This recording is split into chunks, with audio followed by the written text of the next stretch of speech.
네, 업종별 이슈와 유망주 체크해 보도록 하겠습니다. 오늘은 올 한 해 승승장구하고 있는 이 조선주에 대해서 살펴보도록 하겠습니다. 한승환 SK증권연구위원 자리해 모셨습니다. 어서 오세요.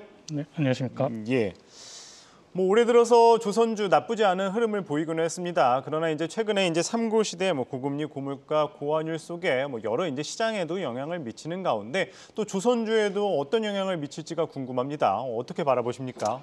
사실 삼고라고 해서 구체적인 시장 상황이라든지 계약건마다 좀 미치는 영향이 상이할 수 있겠으나 결론부터 좀 말씀드리자면 시장에서 기대하는 것보다는 이 삼고 영향이 실질적으로 좀 제한적일 것이다라고 말씀드리겠습니다. 일단 환율 측면에서 말씀드리자면요. 물론 이제 선박 계약을 할 시에 대부분 이제 달러로 하기 때문에 고환율 때 계약 금액 상승이 이루어지는 것은 맞으나 선박 대금이 선박이 인도될 시에 대부분의 이제 잔금이 치러지기 때문에 이 당시의 환율이 어떤지에 따라서 이 실질적인 이익이 달라지게 됩니다. 물론 국내 조선소들도 이 선물한 거래를 통한 이 환 해지를 하고 있기 때문에 이 환율 변동폭에 대한 실질적인 변동도 어느 정도 제한되는 부분이 있다라고 생각해 주시면 될 것 같고, 금리 인상 같은 경우에는 금리 인상으로 인한 경기 침체가 왔을 시 글로벌 선박 발주가 급감을 할 수 있기 때문에 조선소 수주의 감소로 이어질 수 있으나 반대로 또 생각해 보자면은 금리 인상 단계에서 성장주보다는 금리 인상에 좀 더 덜 민감한 소재산업재, 정유주라든지 조선주를 포함한 이 소재산업재의 수급이 쏠리면서 주가 상승으로 이어질 가능성도 있기 때문에 어느 한쪽으로 말씀드리기보다는 여러 측면에서 살펴보는 것이 맞다라고 생각하고 있습니다. 네, 최근에 이제 삼고 시대라고 해서 다른 이제 산업 측면에서는 영향을 받지만 그래도 조선산업 관련해서는 물론 계약건별로 이제 상이할 수는 있겠지만은 그래도 이제 시장에서 기대하는 실질적인 영향은 크지는 않다 의견을 주셨습니다. 그런 가운데 이제 연구원이 하반기 리포트에 이 조선주 상승 요인으로 이제 높은 성과 지속과 안정적인 이제 수주 잔고 유지를 말씀을 해주셨습니다. 아무래도 이 코로나 이후에 이제 신조선가 상승세 계속되고 있는 상황이기는 해요. 아무래도 신조선가 이제 조선 산업의 이제 중요한 부분을 차지하고 있는데 지금 이 신조선가 흐름과 좀 올해 전망 어떻게 바라보십니까? 일단 최근 신조선가 지수 시장 상황부터 설명해드리자면 현재 신조선가 지수 34주 연속 상승세 지속 중이고요. 예. 신조선가 지수의 선행 지표이자 대표적인 운임 지수인 클락시 인덱스와의 이 스프레드가 좀 많이 확대가 되면서 시장에서는 신조선가 지수가 하락하는 거 아니냐라는 우려가 좀 확대된 상황입니다. 근데 제 전망을 좀 말씀드리자면 저는 신조선가 지수가 하락하지 않고 계속해서 높은 레벨의 성과 레벨을 유지할 수 있을 것이다라고 판단을 하고 있고요. 그에 대한 이유를 좀 선종별로 나눠서 살펴드리자면 첫 번째로 이 벌커와 탱커선가의 경우는 성과 상승이 계속 이루어질 수밖에 없다. 하락 요인은 상당히 제한적이다라고 말씀드리겠습니다. 이유는 특히 원유 탱커를 주목해야 될 필요가 있는데 원유 탱커의 이 글로벌 선대 대비 수주 잔고 비율이 약 3.7%거든요. 근데 최근 10년 평균치가 11.1%라서 이는 평년보다 이제 2년치의 수주 잔고가 비어 있다라고 생각해 주시면 될 것 같습니다. 이에 따라서 이 선대 부족에 의한 수요 우위 시장이 형성이 되어 있고요. 그래서 이에 따라서 내년부터는 글로벌 탱커 발주 사이클이 본격적으로 시작될 것이라고 보고 있고 이에 따른 탱커 성과 상승이 이뤄질 거다라고 생각을 하고 있습니다. 두 번째로는 이 LNG 운반선인데요.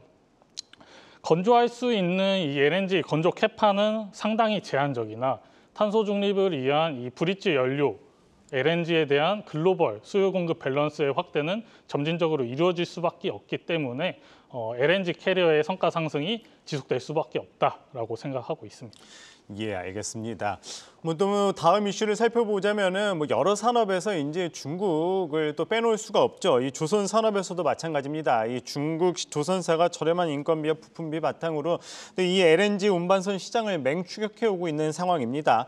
아무래도 이거를 이제 국내 조선사의 위기로 보는 의견도 있고 또 한편으로는 또 이 LNG선 중국의 이제 수주 확대가 오히려 이 국내 조선사들의 위기로 해석되기는 어렵다. 이런 의견도 분분한 상황입니다. 그럼 현재 이 중국 조선사의 LNG 선박 점유율 확대에 대해서 연구원님은 좀 어떻게 바라보십니까? 중국 조선소가 20년, 21년도만 해도 각각 한 3~4척씩만 수주를 했던 거를 작년에 역대급인 55척을 수주를 했습니다. 그래서 이 수주분이 한 2~3년 뒤에 인도가 될 시에 인도 트랙 레코드로 쌓이게 되면서 글로벌 LNG 캐리어 선주들이 중국 조선소에 좀 더 싸게 발주를 내는 거 아니냐라는 이 우려가 확대되어 있는데요. 사실 그 55척을 좀 자세하게 살펴보자면 이 55척 중에 40척이 이 중국 선사가 발주한 자국 내 발주였습니다. 그리고 올해 YTD로 살펴보자면 국내 조선소는 31척, 그리고 중국 조선소 같은 경우는 11척. 하지만 이제 하반기 예정된 카타르 2차 물량까지 생각하면은 글로벌 LNG 캐리어 선주들은 아직까지도 국내 조선소를 훨씬 더 선호하고 있다라고 생각해 주시면 될 것 같고, 다만 이 중국 조선소도 연간 LNG 건조 캐파를 약 30척까지 늘린 것으로 추정이 되는데, 이에 따라서 중장기적 관점에서 LNG 캐리어에 대한 점유율 이 확보는 중국 조선소의 어느 정도 점유율이 뺏길 가능성이 높아진 건 사실입니다. 그러나 27년까지는 적어도 최소 27년까지는 국내 조선소 수주에 있어서 끼칠 영향은 상당히 제한적이다라고 생각하고 있기 때문에 시점을 좀 달리 둬서 바라보시는 게 맞으실 것 같습니다. 예, 보수적으로 접근하는 게 맞고 또 최소 2027년까지는 그래도 끼칠 영향은 제한적이다라고 분석을 해주셨습니다. 뭐 그런 가운데 이 한국조선해양이나 삼성중공업 또 하나오션 등 이 국내 3사가 이제 13조 원 규모 이제 카타르 LNG 선반 이 수주선에 이제 돌입을 한 상황이죠. 이 국내 조선사들 최근에 나온 기사들 보니까 이미 3년치 이상 수주 잔고를 확보했다. 뭐 이런 긍정적인 이야기도 나오고 있는 상황입니다. 그렇다면은 이 좀 수주 관련해 가지고 관전 포인트 어떻게 보시나요? 사실 뭐 국내 조선 3사 모두가 어느 정도 이제 비슷한 물량과 비슷한 성과로 계약을 맺을 거기 때문에 이 조선소를 따로 개별적으로 나누기보다는 해당 수주전에 있어서 어느 정도의 성과로 계약이 될지가 가장 주목해야 될 포인트고요. 사실 1, 2차에 나눠서 대량 수주 계약권이기 때문에 시장가 대비 저가 수주하는 경향이 있습니다. 따라서 현재 LNG 캐리어 성과의 2.65억 불보다는 좀 더 낮은 한 2.4억 불 정도 체결이 될 것이라고 생각하고 있습니다. 예, 알겠습니다. 뭐 역시나 이 하반기에도 이 조선 관련해서 좀 기대되는 상황입니다. 그렇다면은 이제 추석 연휴가 끝나고 실적 시즌이 돌입을 하죠. 3분기 실적 시즌 좀 주목할 만한 조선주 어디가 있을까요? 사실 뭐 3분기부터 이제 조선 3사 모두 성과 상승 영향이라든지 건조 물량 확대에 따른 이 실적 개선세가 본격적으로 나타날 것이고요, 공통적으로. 그래서 내년부터 아마 컨테이너 수주분이 급감을 할 건데 이 수주 잔고를 어떻게 채울 수 있느냐가 가장 중요한 포인트일 것 같습니다.